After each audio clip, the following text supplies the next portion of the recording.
ഇത് റേഷൻ കടയിലെ ആട്ടപ്പൊടി വെച്ചിട്ടും ചെയ്തെടുക്കട്ടോ. ഇതേപോലെ ചെയ്യാന്ന് വെച്ചാൽ നല്ല ഈസിയാണ് തയ്യാറാക്കി എടുക്കാൻ വേണ്ടിയിട്ട്. കുട്ടികൾക്കൊക്കെ എന്തായാലും ഇഷ്ടമാകുന്ന ഒരു റെസിപ്പിയാണ്, ചെയ്ത് നോക്കണേ. ഗസ്റ്റൊക്കെ വരുന്ന സമയത്തും ഇത് നമുക്ക് തയ്യാറാക്കി എടുക്കാൻ പറ്റും കേട്ടോ. ഞാനൊരു കപ്പ് ആട്ട എടുത്തിട്ടുണ്ട്. നിങ്ങൾക്ക് എത്ര വേണോ അത്ര എടുത്തിട്ട് ചെയ്തെടുക്കാം കേട്ടോ. ഒരു കപ്പ് ആട്ടൻ്റെ കണക്കാണ് കേട്ടോ ഞാൻ പറയുന്നത്. ഒരു കപ്പ് എന്ന് പറയുന്നത് ഞാൻ ഈ ഒരു കപ്പിൻ്റെ അളവാണ് കേട്ടോ പറയുന്നത്. അപ്പോൾ ഇനി ഇതിലേക്ക് വേണ്ടത് ഒരു ക്യാരറ്റാണ്. ഇതേപോലത്തെ ഒരു വലിയ ക്യാരറ്റ് എടുത്തിട്ടുണ്ട്. നിങ്ങളിപ്പോൾ ചെറിയ ക്യാരറ്റ് എടുക്കുന്നതെന്ന് വെച്ചാൽ 2 ക്യാരറ്റ് എടുത്തിട്ട് ചെയ്തോ. അപ്പോൾ ഇതാ നമുക്കിതൊന്ന് അരിച്ചെടുക്കണം ഈ ഒരു ആട്ട.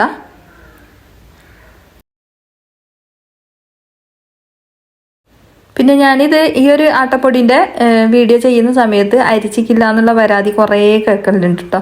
അപ്പോൾ അത് നമ്മൾ ഒരു പ്രാവശ്യം അരിച്ച് നോക്കിയിട്ട് അതിൽ കുഴപ്പമൊന്നുമില്ലെങ്കിൽ നമ്മളിത് എടുക്കലുണ്ട് കേട്ടോ. പിന്നെ ഞാൻ ഇതിൻ്റെ ഉമ്മി അങ്ങനെ കളയലില്ല, ഉമ്മിയോട് കൂടിയിട്ടാണ് കേട്ടോ ഇതൊക്കെ ചെയ്തെടുക്കൽ. അപ്പോൾ ഇതാ ഇതിലേക്ക് നമുക്ക് ശർക്കര വേണം, മധുരത്തിന് ആവശ്യമായിട്ടുള്ള ശർക്കര ആണ്. പിന്നെ ഇതിൻ്റെ ഉമ്മി കളയേണ്ട ആവശ്യമില്ല കേട്ടോ ഈ ഒരു റെസിപ്പിക്ക്. അങ്ങനെയും ചെയ്തെടുക്കുക. ഇതിന് തരിങ്ങനെ ഉണ്ടെങ്കിലാണ് നല്ല ടേസ്റ്റി, നല്ല അടിപൊളിയായിട്ട് തന്നെ കിട്ടട്ടോ. ഇതിലേക്ക് 1 ഗ്ലാസ് വെള്ളം ഒഴിച്ച് കൊടുത്തിട്ട് നമുക്കിതൊന്ന് ഉരുക്കാൻ വേണ്ടിയിട്ട് വെക്കാം. അതൊന്ന് ഉരുകി വരുന്ന നേരം കൊണ്ട് നമുക്കൊരു പാനിലേക്ക് ഈ ഒരു ആട്ടപ്പൊടി ഇട്ട് കൊടുക്കാം. പിന്നെ നമ്മളെ വീഡിയോ കാണുന്നവർ വീഡിയോക്ക് മറന്നു പോകാണ്ട് ഒരു ലൈക്ക് അടിച്ചേക്കണേ. എന്തെങ്കിലും ഒരു കമൻറ്റ് ഇടണം കേട്ടോ, ഒരു ഹാർട്ടോ സ്മൈലോ എന്തെങ്കിലും ഒരു കമൻറ്റ് ഇട്ടേക്കണേ. വീഡിയോ ഒരുപാട് ആൾക്കാർ വീഡിയോ കാണുന്നുണ്ട്, പക്ഷേ ആരും ലൈക്ക് അടിക്കുന്നില്ല കേട്ടോ. ലൈക്ക് അടിച്ചാൽ മാത്രമാണ് യൂട്യൂബ് പുഷ് ചെയ്തിട്ട് പോവുക. അപ്പോൾ അതാ നല്ലോണം തന്നെ ഇതൊന്ന് വറുത്ത് കൊടുക്കുക. നല്ലോണം എന്ന് പറയുന്നത് ഏകദേശം ഒന്ന് കളറൊക്കെ ഒന്ന് മാറി വരണം കേട്ടോ. ഇത് നല്ലൊരു സ്മെല്ല് വരും. ആ ഒരു സമയം വരെ ഒന്ന് വറുത്ത് കൊടുക്കുക.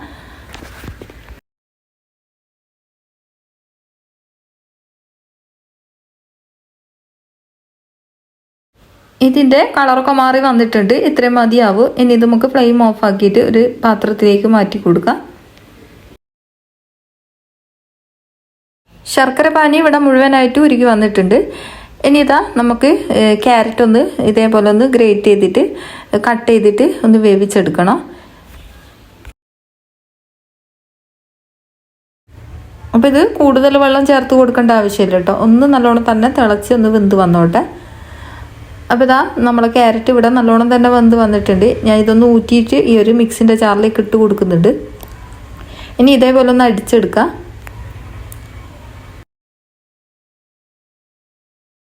നമ്മൾ വറുത്ത് വെച്ച ആട്ടില്ലേ അത് ഇതിലേക്ക് ചേർത്ത് കൊടുക്കാം.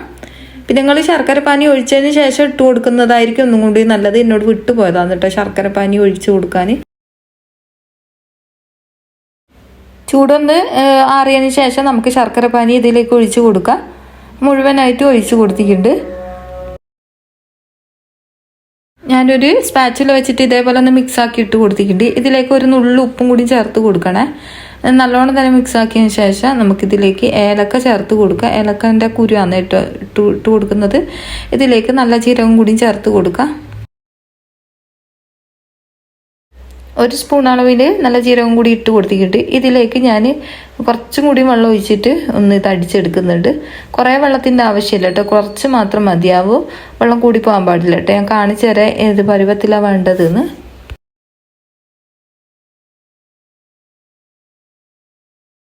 ഇതിലേക്ക് ഞാൻ 1 ടീസ്പൂൺ അളവിൽ കരിഞ്ജീരകം കൂടി ചേർത്ത് കൊടുത്തിട്ടുണ്ട്. പിന്നെ നിങ്ങൾക്ക് കരിഞ്ജീരകം ചേർത്ത് കൊടുക്കുകയാണെങ്കിൽ തേങ്ങാക്കൊത്തിൻ്റെ പരം മൂപ്പിച്ചിട്ട് അങ്ങനെ ഇട്ട് കൊടുക്കട്ടോ.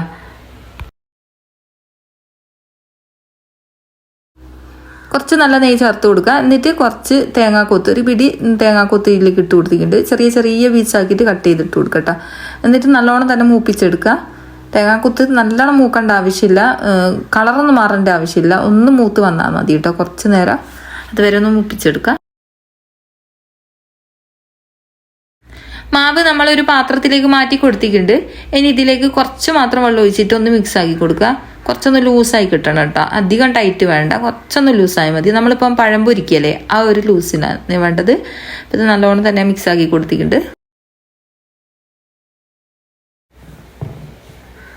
ഇതിലേക്ക് തേങ്ങാക്കൊത്തും കൂടി ചേർത്ത് കൊടുക്കുക. എന്നിട്ട് നല്ലോണം തന്നെ മിക്സ് ആക്കി കൊടുക്കുക.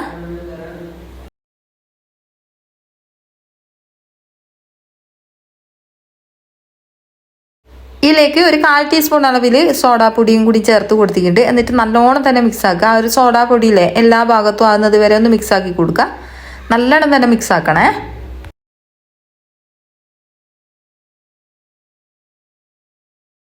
ചട്ടി ഒന്ന് ചൂടാൻ വെച്ചിട്ട് അതിലേക്ക് ഓയിൽ ചേർത്ത് കൊടുത്തിട്ടുണ്ട്. ഇനി ഇതാ ഓരോ തവി മാവും നമുക്ക് ഇതേപോലെ ഒന്ന് ഒഴിച്ചിട്ട് ഒന്ന് ചുട്ടെടുക്കാം.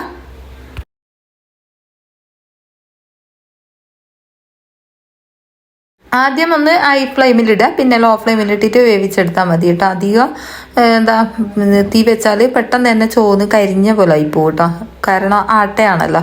അപ്പോൾ ഇതാ നല്ലോണം തന്നെ പൊങ്ങി വന്നിട്ടുണ്ട്. ഇതിൻ്റെ ഉൾഭാഗം ഒന്ന് വെന്ത് വന്നോട്ടെ. വേകുന്നത് വരെ നമുക്കിത് വെച്ച് കൊടുക്കാം. ഓരോന്നും നമുക്ക് ഇതേപോലെ തന്നെ ചുട്ടെടുക്കാം.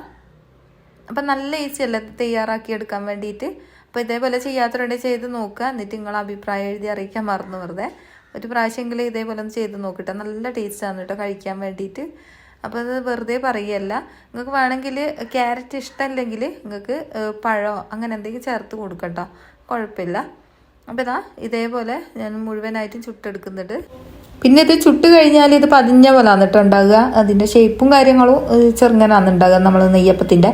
എന്നാലും കഴിക്കാൻ അടിപൊളിയായിരിക്കും കേട്ടോ. ഉൾഭാഗമൊക്കെ നല്ലോണം വെന്തിട്ടുണ്ടാവും. അപ്പം നല്ല ടേസ്റ്റാണ്. ഇതേപോലെ ചെയ്യാത്തവരുണ്ട് ചെയ്ത് നോക്കുക. പിന്നെ നമ്മൾ സാധാരണ വാങ്ങുന്ന പാക്കറ്റ് പൊടിയില്ലേ, ആശീർവാദ ആട്ട പോലെയുള്ള, അതിനെ കൊണ്ട് ചെയ്യാൻ പറ്റുമെന്ന് എനിക്കറിയില്ല. അതിനെ കൊണ്ട് ചെയ്ത് നോക്കിക്കില്ല കേട്ടോ. ഇത് നമുക്ക് ലേശം ഒരു ഉറപ്പാണല്ലോ നമ്മളിപ്പോൾ പത്തിരിയൊക്കെ ചുട്ട് കഴിഞ്ഞാൽ. അതുകൊണ്ടാണ് ഞാൻ ഇതേപോലെ ഇതിനെ കൊണ്ട് ചെയ്ത് നോക്കി. അപ്പോൾ നല്ല അടിപൊളിയായിട്ട് തന്നെ കിട്ടി. ഇത് ലേശം ഒരു ഉറപ്പുള്ളൊരു ആട്ടപ്പൊടിയാണല്ലോ. ഞാൻ ആട്ട കിട്ടിയിട്ടുണ്ടെങ്കിൽ എന്താ റേഷൻ കടയിലത്തെ ആട്ട കിട്ടിയിട്ടുണ്ടെങ്കിൽ വിടണ്ട കേട്ടോ. ഇതേപോലെ ഉള്ള ഐറ്റംസൊക്കെ നമുക്ക് തയ്യാറാക്കി എടുക്കാൻ പറ്റിയ.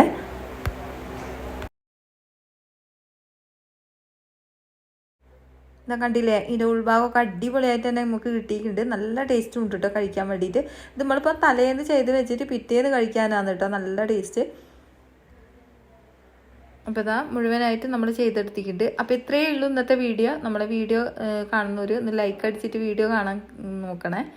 അപ്പോൾ അടുത്ത ഇതേപോലത്തെ വെറൈറ്റി വീഡിയോസ് ആയിട്ട് കാണാൻ ഞാൻ ഒരുപാട് ഇതേപോലത്തെ വീഡിയോസ് അപ്ലോഡ് ചെയ്തിട്ടുണ്ട് കേട്ടോ, വെറൈറ്റി ആയിട്ട്. അപ്പോൾ കാണേണ്ടി കണ്ടു നോക്കേ.